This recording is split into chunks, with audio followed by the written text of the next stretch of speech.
سلام علیکم پدپیچکانی عزیز.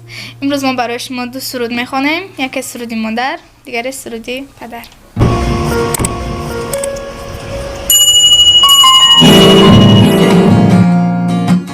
ای پدر جانم، من تو را از جان شیرین دوست‌تر دارم. به خدا صلا بگویم تا تو را دارم. خاک پایت را به چشمم سرمه میمالم. ای پدر جانم، از همه خشم و خطر باشی نگهبانم. از همه علم و هنر کردی خبر دارم. خاک پایت را به چشمم سرمه میمالم. جو پدر جانم، سر رویت را ببوسم از دل و جانم.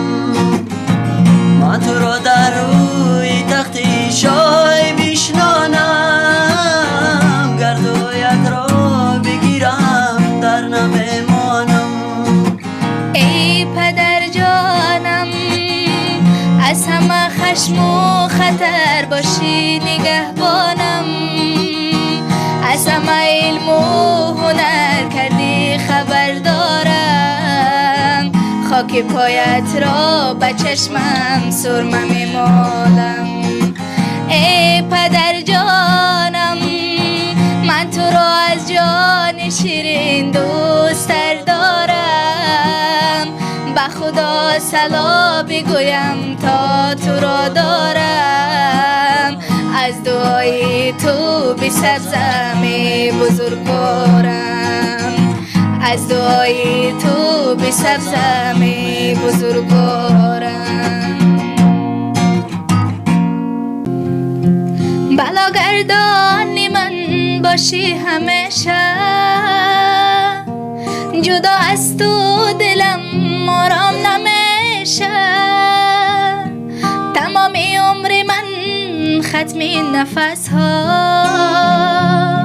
به قلب من زده عشق تو رشه. گلم جانم عزیزی آسمانی، توی تنها امیدی زندگانی.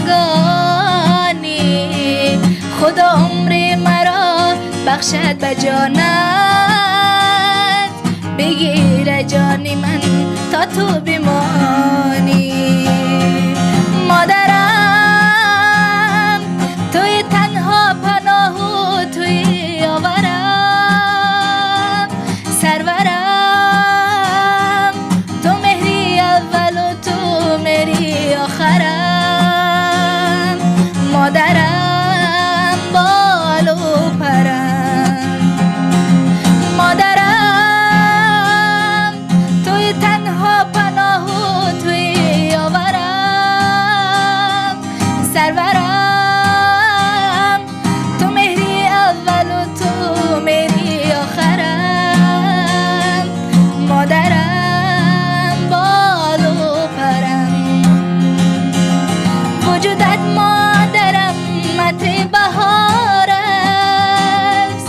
دلم از عشق پاکت به قرار است. نباشی تو شبم تاریک و خاموش، همه خورشید و مهتاب و ستاره.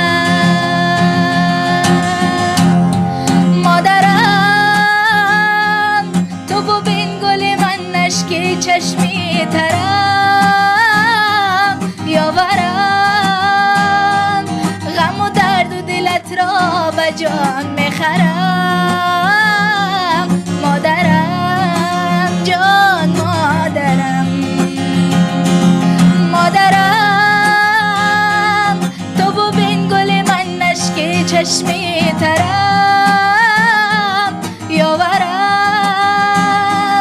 دم و درد و دلت را به جان میخرم.